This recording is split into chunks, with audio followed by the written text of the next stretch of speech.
Hello दोस्तों, आपका स्वागत है अपने चैनल स्टडी विद मी पर। मैं हूं आपके साथ आपका दोस्त एक नए वीडियो के साथ, और हम तैयारी कर रहे हैं यूपी बीएड एंट्रेंस एग्ज़ाम की।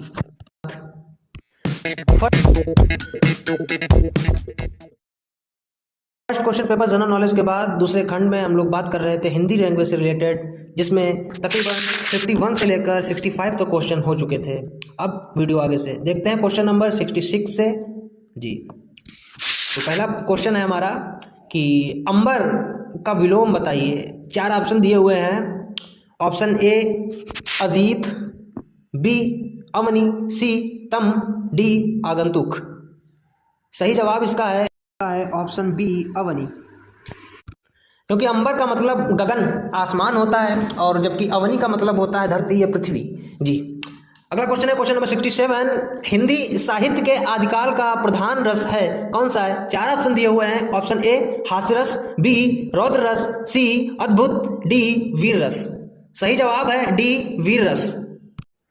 वीर रस क्या होता है? जब किसी वाक्य या रचना से वीरता जैसे स्थायी भाव की अनुभूति होती है तो उसे वीर रस कहते हैं। किसी युद्ध या जंग मतलब हो तो युद्ध या किसी काम को करने के लिए जो दिल में एक उत्साह का भाव जो उत्पन्न होता है वो वीर रस कहलाता है। जी, वीर रस में 4 जो उसके भेद होते हैं, और ओज गुण की जो होती है प्रधानता होती है, और भूषण इसके जो है कवि माने जाते हैं, श्रेष्ठ कवि माने जाते हैं। इसका एक उदाहरण है कि वीर तुम बढ़े चलो, धीर तुम बढ़े चलो, ध्वजा कभी झुके नहीं, दल कभी रुके नहीं, वीर तुम बढ़े चलो, धीर तुम बढ़े चलो, सामने पहाड़ हो कि सिंह की दहाड़ हो, तुम निडर हटो नहीं, तुम निडर डटो वहीं, वीर तुम बढ़े चलो, धीर तुम बढ़े चलो। जी, अगला सवाल है क्वेश्चन नंबर 68। बहिर्मुखी में कौन सा समास है? 4 ऑप्शन दिए हुए हैं। द्विगु समास, अव्ययीभाव समास, तत्पुरुष समास, कर्मधारय समास। सही ऑप्शन है बी अव्ययीभाव समास। बहिर्मुखी का मतलब होता है कि इसके समास विग्रह जो है 2 हो सकते हैं। एक इसका मतलब बाहरी मुख वाला, दूसरा सबसे घुलने मिलने वाला या सामाजिक आदमी। अव्ययीभाव समास वो होता है जिस समास का प्रथम पद या पूर्व पद अवयव अर्थात जिसमें प्रथम पद प्रधान हो उसे अव्ययीभाव समास कहते हैं। इसके कुछ और भी उदाहरण हैं, जैसे कि प्रतिदिन, यथाशक्ति, यथासंभव। अव्ययीभाव समास में अवयव का मतलब होता है समास का पहला पद, यानी उसे पूर्व पद भी कहते हैं, अवयव हो और उसका अर्थ प्रदान हो। अव्ययीभाव समास में पहले शब्द में कुछ ऐसे आ सकता है, अनु आ सकता है, आ सकता है, प्रति, यथा, भर, हर आदि शब्द आ सकते हैं। जी, इसके साथ ही दोस्तों आप लोगों को एक बात और बता देना चाहते हैं कि समास जो है उसके 6 भेद होते हैं। 1 अव्ययीभाव समास, 2 तत्पुरुष समास, 3 कर्मधारय समास, 4 द्विगु समास, 5 द्वंद्व समास, 6 बहुव्रीहि समास। इसके साथ एक और छोटा सा पॉइंट क्लियर कर देना चाहते हैं कि समास किसे कहते हैं। समास यानी कि 2 या 2 से ज़्यादा शब्दों के मेल से बना एक नया शब्द, यानी कि 2 या 2 से ज़्यादा शब्दों के मिलने से बना हुआ एक नया शब्द समास कहलाता है। जी, अगला सवाल है कि क्वेश्चन नंबर 69 कि सूरदास की साहित्यिक भाषा क्या थी? 4 ऑप्शन दिए हुए हैं। पश्चिमी हिंदी, बी खड़ी बोली, सी राजस्थानी, डी ब्रज भाषा। सही जवाब इसका है ऑप्शन डी ब्रज भाषा।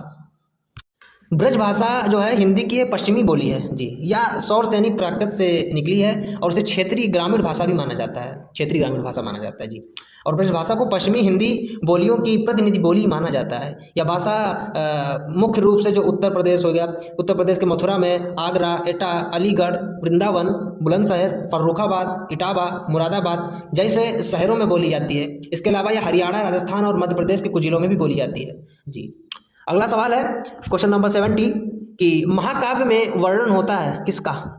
ऑप्शन दिए हुए हैं 4।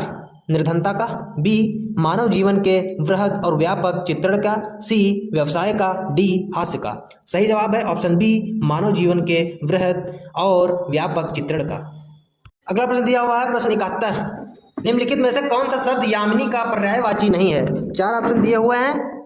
ऑप्शन ए निशा, बी रजनी, सी विभावरी, डी दिवस। सही जवाब इसका है दिवस। बाकी निशा और रजनी विभावरी का मतलब आप लोगों को मालूम है, रात्रि यानी कि रात होता है। जी, अगला प्रश्न है क्वेश्चन नंबर 72। आधी रात का समय क्या कहलाता है? 4 ऑप्शन दिए हुए हैं। सर्वरी, बी विभावरी, सी निशा, डी निशीथ। सही जवाब इसका है Nishith, option D is right. बाकी सर्वरी, विभावरी, निशा इसका मतलब तो होता ही है रात, तो सही जवाब इसका तो बता ही दिया था। अर्धरात्रि का जो वक्त होता है उसे निशीथ कहते हैं। जी, अगला हेडिंग दिया हुआ है कि प्रश्न 73 से लेकर 75 तक इन शब्दों के विपरीतार्थक शब्द लिखने हैं। तो दिया है कृषण, 4 ऑप्शन दिए हुए हैं। तो कृषण का विपरीतार्थक शब्द है वो क्या होगा कि ऑप्शन ए कनिष्ठ, बी सिक, सी अपकर्षण, डी विकर्षण। सही जवाब है ऑप्शन डी विकर्षण।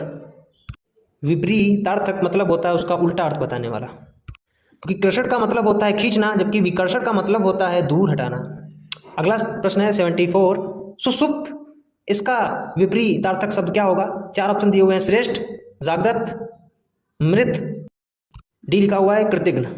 जी, तो इसका सही जवाब होगा ऑप्शन बी जागृत, क्योंकि सुषुप्त का मतलब होता है सोया हुआ और जागृत का मतलब होता है जगा हुआ। अगला प्रश्न है क्वेश्चन नंबर 75, विहित, इसका विपरीतार्थक शब्द बताना है। 4 ऑप्शन दिए हुए हैं, सुगम, असित, निषेध, स्थूल। तो सही जवाब है ऑप्शन सी निषेध, क्योंकि विहित का जो विलोम शब्द होता है वो निषिद्ध होता है। विहित का मतलब होता है उचित, मुनासिब। जी, और वहीं जो विहित और उसका जो विलोम लिखा हुआ निषेध, यानी कि निषेध मतलब वर्जित किया हुआ निषेध। जी, अगला प्रश्न है क्वेश्चन नंबर 76, और इसमें दिया हुआ है कि शुद्ध शब्द का चयन करना है, जो शुद्ध शब्द है उनका ही चयन करना है। तो 4 ऑप्शन दिए हुए हैं, दीर्घायु, बी दीर्घायु, सी दीर्घायु, डी दीर्घायु। तो इसका सही जवाब है ऑप्शन ए दीर्घायु, ये शुद्ध शब्द है। अगला प्रश्न दिया हुआ है, नौ का शब्द का पर्याय बताइए। 4 ऑप्शन दिए हुए हैं, तिया, बी तरंगिणी, सी तरी, डी तरडीजा। सही जवाब इसका है तरी। नौका को नाव होता है, तरिड़ी होता है, बाकी ये इसको डोंगी भी कहते हैं। तो इसका सही जवाब है तरी। जबकि तिया शब्द का मतलब होता है खुशी, आनंद या राजकुमारी, जबकि तरंगिणी शब्द का मतलब होता है नदी या सरिता या तरंगा वाली।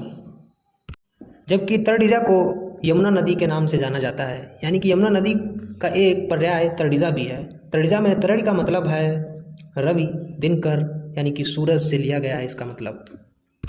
अगला प्रश्न है क्वेश्चन नंबर 78, तीनों कालों को जानने वाले को क्या कहते हैं? ऑप्शन दिए हुए हैं 4, ए त्रिकालज्ञ, बी त्रिकालदर्शी, सी त्रिकुटी, डी त्राता। सही जवाब है ऑप्शन ए त्रिकालज्ञ। और क्वेश्चन नंबर 79, संस्कृति शब्द का विशेषण क्या है? 4 ऑप्शन दिए हुए हैं, ए संस्कृत, बी सांस्कृतिक, डी सांस्कृति, डी सांस्कृतिक। सही जवाब इसका है ऑप्शन बी सांस्कृतिक। और विशेषण किसे कहते हैं? यानी कि जो संज्ञा या सर्वनाम शब्दों की जो विशेषता बताने वाले शब्द होते हैं उन्हें विशेषण कहते हैं। जी, जैसे कि बड़ा, इसके एग्जाम्पल में हो सकता है बड़ा, काला, लंबा, दयालु, भारी, सुंदर, कायर, टेढ़ा मेढ़ा इत्यादि।